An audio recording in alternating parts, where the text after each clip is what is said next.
Hi, I'm Batman. Welcome to Thursday. It's our last official school day of the week, so please sleep in tomorrow. Enjoy your day off. Do something for you that's safe and socially distanced, and enjoy what might be our last nice weather Friday of who knows how long. It's Wisconsin. It might snow until June. So anyway, today basically we're going to run through some things, which I'm going to talk about here in this first slide, and then use the rest of the time you have allotted for American history to finish up the Reconstruction Introduction assignment that's due at midnight tonight. So basically, just make sure you get that done. And if you have questions, remember that I'm here to help. All right, so I'm going to run you guys through the slides that we did today. It would be a really good idea to get a notebook, either a pen and pencil notebook, or you type on a doc. I'm going to tell you right away in advance, there is going to be a test on this chapter, and you will be able to use your notes on it because, well, to be totally honest, there's really no way I can stop you from doing that. So, I'm just going to tell you right up front that taking good notes would be, really beneficial on this one. So basically what we're going to do today, every day that we go through notes, I'm going to have a slide that kind of explains the goals for the day. And obviously this is it. And basically what's going to do then is explain to you what we're going to do. And then we'll go through a few slides. So the goals basically for today is we're going to define the term history, talk about what that means, and then why we study history. Like, what's the point other than, apparently exercising your memory. Why is it that we take the time to go over all these events and all these people and talk about all these things and how they impact things. We're also going to do a quick one slide recap of the Civil War. Probably doesn't do it real justice. I know you guys did it with Mr. Place, but I know some of you guys didn't log in very much in the spring. Yeah, so we're going to do one slide recap because we're going to start right after the Civil War. So I need you guys to understand just kind of how we got to where we are. And then I'm going to give you guys some time to work on your assignment. Again, for you guys that are watching this because you couldn't come to class today, use whatever time you need to do. All right, so here we go. All right. So what is history? First of all, these are all pictures of me at various points of things. You gotta love this, okay? The bottom left is me on a family trip in 6th grade. That's my dad and my little sister. My mom is in very few pictures from when I was a kid because my mom was always the camera person. So I don't think we have a ton of pictures with my mom until we were probably at about, I don't know, high school or so, because, for some reason, my mom was always the camera person. The bottom middle, that is me on the last day of 8th grade. I'm the one in the Leave Me Alone t-shirt. I am really skinny. They're really, really skinny. Jealous. Jelly. Okay, the one on the bottom right, that's me with little Cade and little Phoebe. Look how cute Phoebe was in the card. And then in the upper right, that is probably the picture that changed my most recent life the most. That's a picture of me with a former student at graduation. And if you can tell, I shaved my head. So Aram, that's what I would look like. All right. And then I was like really heavy. I probably weighed about 250 pounds. And that was, I saw that picture. And it was one of the things that kind of inspired me to start running and doing obstacle course races and stuff like that. So anyway, the point to having all these pictures is history really is a series of past events that are connected with someone or something. So we all have our own personal history. It's not just Abraham Lincoln and George Washington and, the Gettysburg Address and the Louisiana Purchase. We all have our own history. And not only do we have our own history, but we have shared histories with other people. Obviously, as a group, we're building a shared history of your freshman year. And so when we study history, it's more than just dates and events. It's us. And it's how those dates and events and those things, those people impact us and make our life different in the world that we live in today. So take in mind that as we're looking at these things, we're looking for, oh, my lights went out. Cool. Trying to get my lights to come back on. There we go. We're trying to figure out like how we fit into all this and how all these things impact us.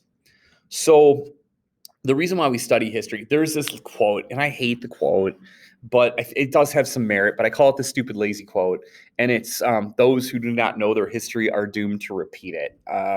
It gets mentioned a lot in history teacher circles, but I will tell you that I think it's kind of the easy way out that, if we don't know our history, we're gonna repeat the same mistakes of our forefathers. It is true that some parts of history do seem to move in cycles. We have a depression like every 30 or 40 years. Certain things just seem to happen. We get leaders that look like other leaders or seem like other leaders. And then we get events that are almost like other events. You hear people now talking about, if this election doesn't go a certain way, we might have another civil war. Well, that's, pretty similar to what you guys ended last year talking about. But really, the reason that we study history is really kind of four things.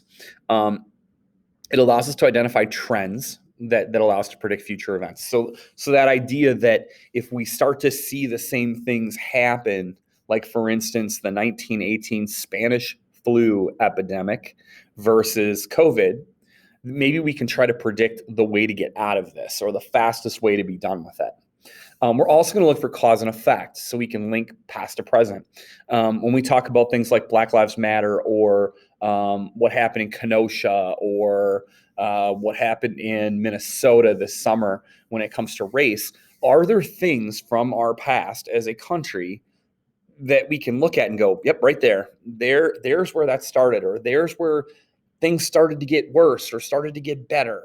Okay, so take in mind that history isn't just this thing that happened 100 years ago. History is this thing that happened 100 years ago that still impacts the way that we live our life today. My belief is that if something doesn't have an impact on the way that we live our life today, it's not worth teaching you guys now. And so I'm going to try to stick to that as much as I can during the year. And if you ever are like, I don't understand how this applies to us today, please ask me, because if I can't come up with an answer, I should just stop teaching you whatever that idea is. We're going to identify principles that help make us the individuals we are at this time and place. So what are the lessons that we've learned from these people that we still apply to our life? And then last but not least, and it's kind of blacked out on the bottom of the screen, it allows us to communicate with people who are the same and who are different from us. And so it gives us a link or a common language that we can use. For instance, when you talk about civil rights, most people understand when you bring up Martin Luther King Jr. or Rosa Parks. When you talk about the Civil War, most people have an idea of what that is. When you talk about the Great Depression, they understand what the term depression is. And so this allows us the ability to have those conversations. And it also allows us the ability to, relate to other people. Someday people are going to talk about the election of 2020, and they're going to talk about, being stressful. And, I remember it took days to figure out who won. And then all these other things happened. And then we had a president. And you guys are going to remember that because you're old enough to be able to put that in a place in your life. And possibly the outcome of this election may be really important. It may not be at all. And so you'll be able to use that as a way to communicate to people or relate to other people who are like you and who are different from you. Now we're going to look at this last slide is going to be a review from last year, hopefully. So in class today, I probably asked a lot of questions about this slide, like, this and this and this. So, take in mind, I'm just going to run you through it. If you're not great at your Civil War stuff, do remember that you can't ask me questions if you're like, what is that he's talking about? Okay. All right. So the American Civil War was probably, one of the most significant 4-year periods in American history. It shifted. It's not just a war. It really shifts attitudes and beliefs. Even it splits the country in war, but it also splits the country in a way for years after the war, because the ideas that come out of the different parts of the country are obviously not the same. You can even still see it today. Again, look at the electoral map right now. Look at the fact that the South is pretty consistently one color on the map, and that the Northeast, remember that all that stuff in the West wasn't really a state yet. All of those things in the North, they all vote a different color. So there's still this disconnect of ideas and beliefs. So the Civil War lasted from 1861 to 1865. That's 4 years. In the greater scheme of things, 4 years for a war, I would say it's probably a medium length war. I mean, there have been wars that have been 100 years long. There have been wars that World War II in its entirety is 6 years. Now we're only involved in it for 4, but there you go. World War I is 4 years. We're only involved for about a year and a half. There is a war, and this I always like to tell us, there's a war that lasted 12 minutes. There were actually no shots fired. War was declared, and then a peace treaty was agreed to. It's kind of ridiculous. So 4 years is a pretty long time for a group of people from within its own country to be fighting against each other. Obviously, the two sides that were pitted against each other were the North and the South. The North is referred to as the Union or the Blue. The South is referred to as the Confederacy or the Gray. Obviously, there were some states in the middle that, didn't quite know what to do when things broke out. Those places were called border states. Border states generally ended up taking a side based on how they felt about major issues. The territories in the West did get involved because they had things on the line with slavery and no slavery and other major issues like states' rights. So the causes. Everybody, if someone walked up to you and said, "Here, I have $1 million in this briefcase, tell me what the cause of the Civil War is," you're probably pretty safe to say slavery. They're probably going to give it to you. Now, if they're a history teacher, they're probably not going to give it to you, because really what the war breaks down to, and I'm going to give you the biggest cause, because I think everything that happened comes back to this idea. And the idea is states' rights to choose. Okay. There is a big argument between, does the federal government have the power to tell states what to do? So does the United States government in Washington, D.C. have the right to tell states you can or can't have slavery? You can or can't do this. You can or can't do that. Slavery is just the big ticket issue because it was terrible. And it's like the worst thing ever. Well, the Holocaust, it's right there as being one of the worst things ever. But then at the same time, some states believed it was up to the states as individual states to decide what happened within their borders. They believed that they joined the United States voluntarily, and therefore they should be allowed to make a decision about what happens in their state, and they should also be allowed to make a decision about whether or not they wanted to leave the United States. Obviously, a bunch of those countries or states seceded and became the Confederacy. And so, there are a lot of other things, obviously slavery, the election of Abraham Lincoln, economic divide. There's a lot of different things, okay? Now, the war itself is extremely bloody, and the reason it's bloody is because of the fighting style. And I don't know if you guys hear it one again. This never happens when I'm talking. It's so weird. Okay, well, maybe they aren't going to come back on. I'm just going to I'm Batman. Anyway, the fighting style is really gruesome, and it causes a lot of death. Generally speaking, soldiers lined up on a battlefield, they marched towards each other, they formed firing lines, cannons were used. But you could literally have people standing 10 yards away from each other in lines with guns. Now, the guns weren't the best. I think some of you guys probably know that, but the guns were accurate enough that you could get killed. The other reason why it was such a just devastating war, medical technology had not gotten to where it is today. And so there were a ridiculous number of amputations. And the way that they did those amputations is gruesome. And just the aftercare after an amputation wasn't good either. The Civil War was a total war. Now, what that means is that it wasn't just soldiers against soldiers. Farm fields were burned, cows were shot, towns were attacked. When it's a total war, that means nothing is off limits. You will do anything you can to demoralize your opponent. And therefore, if that means that the South's economy is based on agriculture and cotton, when the North comes into the South, they're going to burn their fields. Okay. And so imagine, instead of getting into a fist fight with somebody, if you had a problem with them, let's say you had a problem with me, and instead of us going, 321 flagpole, and we get together at 321 at the flagpole and, we duke her out. Instead of that, I kick your dog. You punch Phoebe. I key your parents' car. You burn down Taco Bell because I really like Taco Bell. And maybe we meet at 321 at the flagpole, and maybe we don't, but we're going at it all the time somehow. All right. The Union is led by Ulysses S. Grant is the major general. He's not the only one because the Union shifts generals during the war.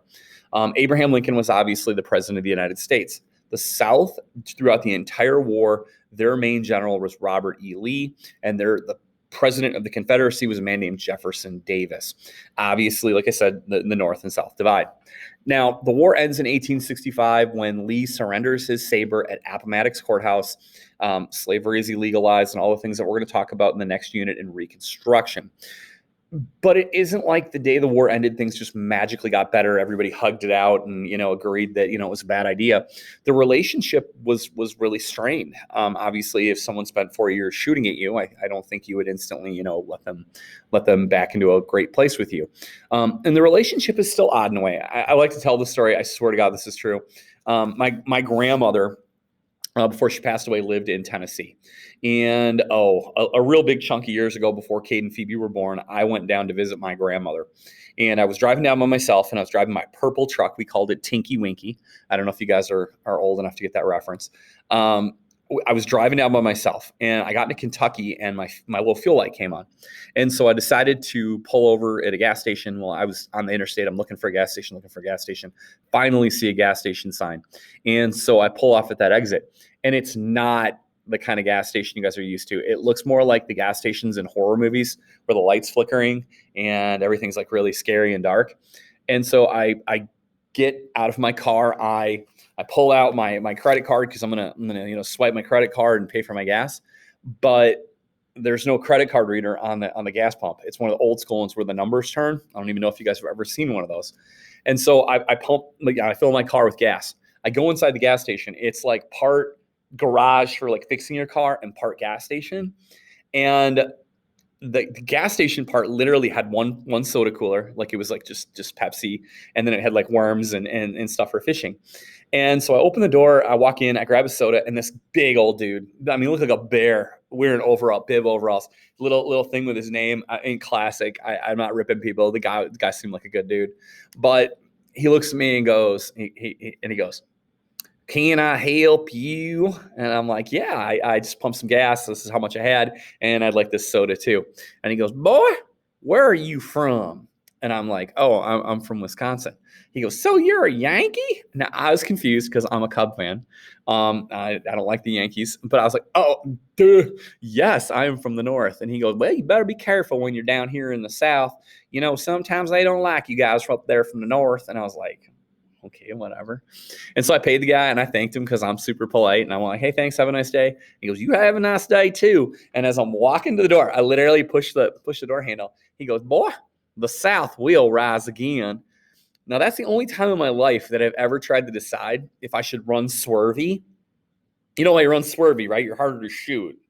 On that trip to Tennessee, that was when I really did notice that, the number of Confederate flags that I saw, the way that people reacted to me with my Northern accent. I started to pay a little bit more attention to the differences that I saw. And then there are some, if you've ever been or spent any time in the South or lived in the South, I think you probably know that things are a little bit different than they are in places in the North.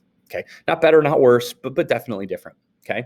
So that's really going to be it for today. Use the rest of the time to work on the assignment. Hope you guys got all this stuff down. If you have any questions, please make sure and let me know. Have a great weekend. I will hopefully see you on Monday.